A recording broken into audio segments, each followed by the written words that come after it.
Erikson tried to simplify human behavior into just 4 categories, each represented by a color: red, yellow, green, blue.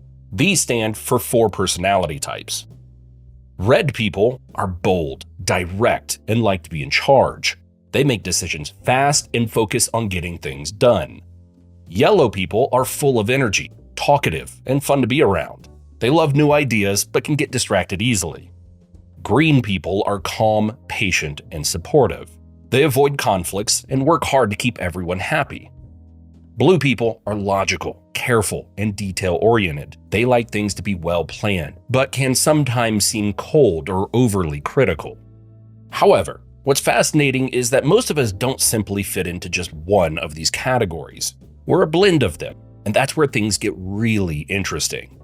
Let's dive into each color. By the end of this, you'll not only be able to identify your own dominant color, but you'll also know exactly how to deal with that annoying coworker, frustrating family member, or even your partner. Sounds good? All right, let's start with red. The red personality. You're in a meeting. Everyone's discussing ideas, but there's one person who's already made up their mind. We will do it my way, now. They've got a plan. They're in charge and they don't want to waste any time. That's a classic red personality. It's not difficult to spot them as they don't even try hiding who they are. Does that sound like you? If yes, then you are very driven and dynamic. When someone gives you a specific question, you answer honestly and say what you think. You are very ambitious and set big goals. You believe that you can achieve anything if you work hard enough.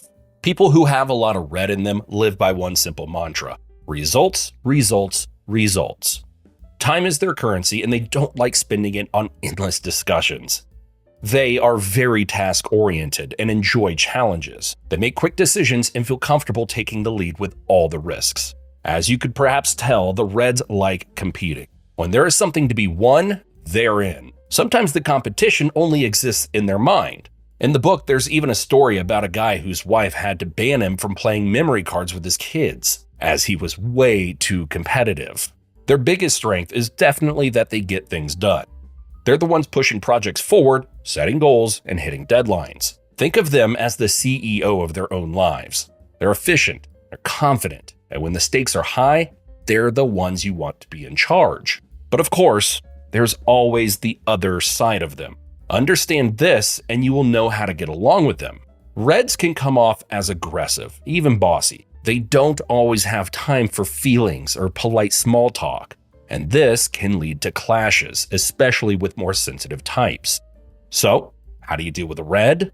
Easy. Don't waste their time.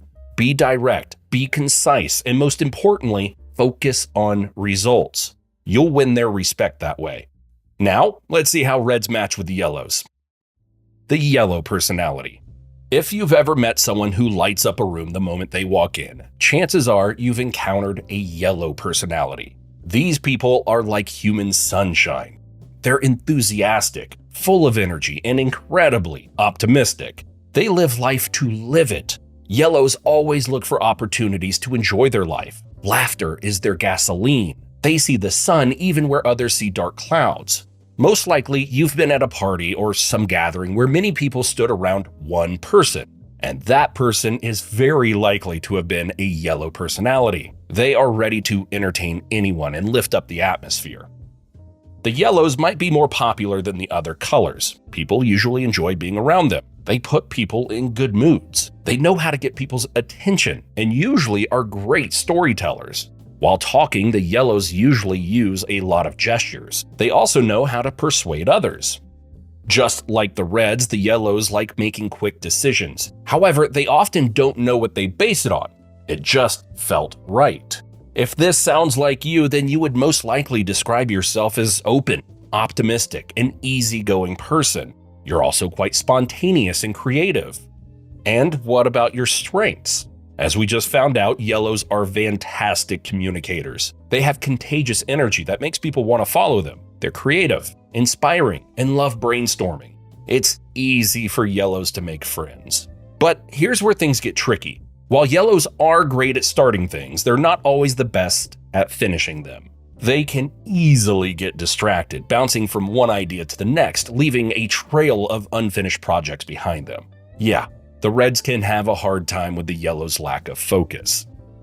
So how do you handle a Yellow personality?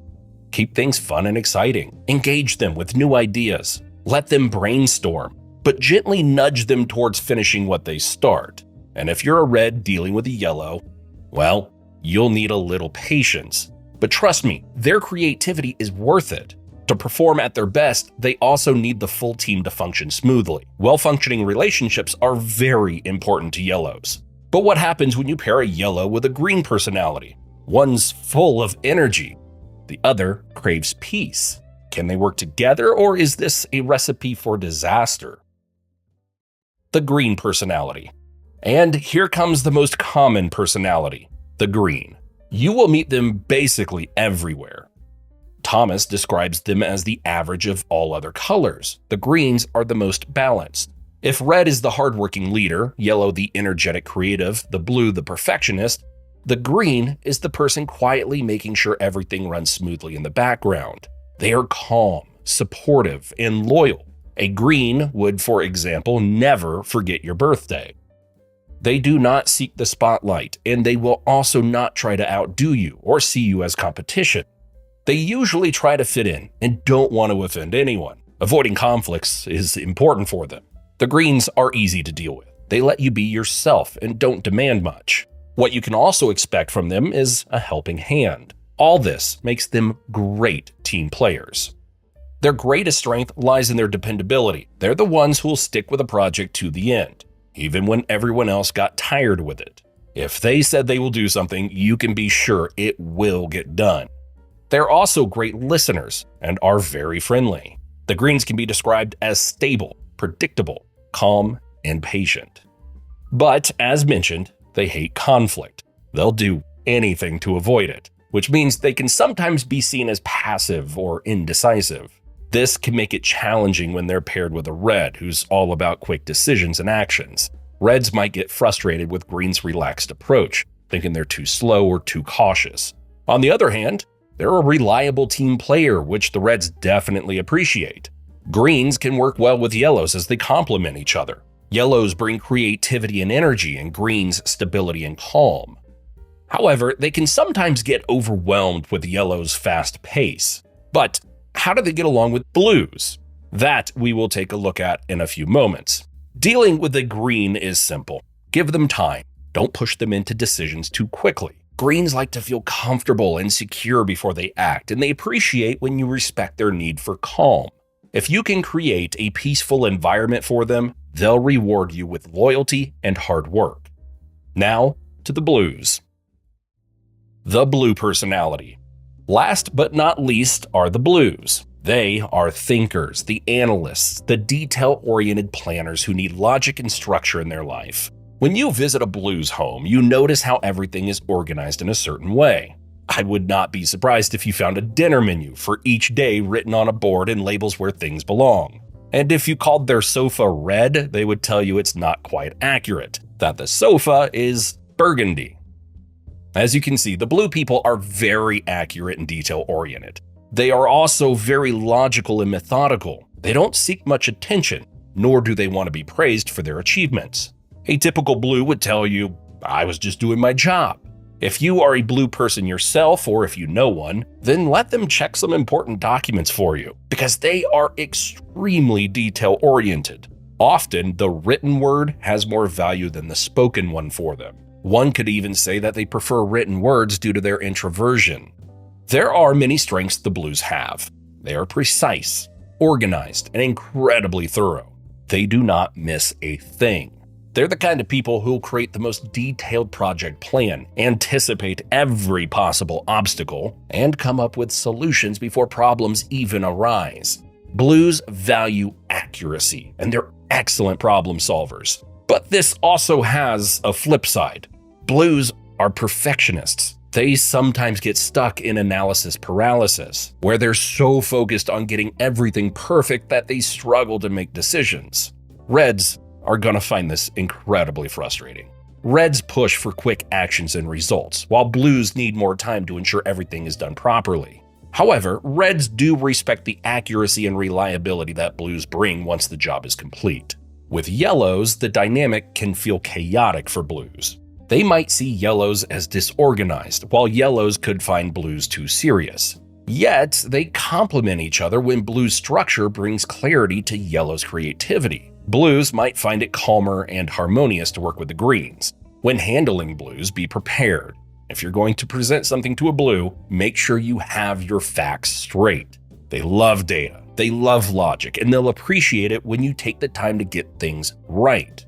But if you're someone who's more spontaneous, like a yellow, working with a blue might take a little adjustment. Your superpower. Now that you're familiar with all 4 personality types, it's time to discover a superpower you can unlock, and that's knowing how to communicate and interact with each type. The reds usually keep their distance from others. They will greet you with a powerful handshake rather than a big hug. Don't be surprised if they aggressively lean towards you or others when defending their point in a debate. A red person will not hesitate to interrupt you during a conversation. Therefore, do not complicate your life when talking to them. Be straightforward. They will appreciate it if you get straight to the point without any unnecessary details. You will get their attention if you focus on results and how to get them. We can achieve X by doing Y. This sounds like a dream to them. They will be more receptive to your ideas if you show them that you respect their time. The yellows, on the other hand, get closer to you. From them, you can expect more gestures and jokes. They often maintain friendly eye contact and like to keep the conversation relaxed. You can easily spot when a yellow feels secure in a situation. They become an open book. When you interact with them, make sure you keep the conversation lively. They will appreciate it if you let them express their creativity. For example, by letting them brainstorm. Use an energetic tone and respond positively to their suggestions. This is a great idea. How can we work further on it? The greens are also relaxed, and you can expect them to come closer to you. They use friendly eye contact and prefer rather small gestures. However, a green person will often try to hide their true feelings, but they won't always succeed. If they're uncomfortable, you will most likely notice it. They like physical touch. However, be careful when touching a green that has not given you a clear sign. They can be protective of their personal space. They value trust, so make sure you create a safe space for a dialogue. When talking to a green, emphasize collaboration and try to understand their concerns and feelings. Avoid rushing them into decisions and use gentle language. Let's work together to find a solution that everyone feels comfortable with. They will respect you if you show them that you value them and want to cooperate. The blues, on the other hand, like to keep others at a distance. You can often notice that they have a closed body language. They use direct eye contact and usually speak without gestures. It is also quite rare to see a blue person express their emotions. They will definitely appreciate it if you give them more personal space. When talking to a blue, try to be structured and speak facts. They like detailed and organized information backed up with data. Don't try to rush them. Give them time to analyze and process the information. They will value you for providing them with accurate data and respect their analytical nature.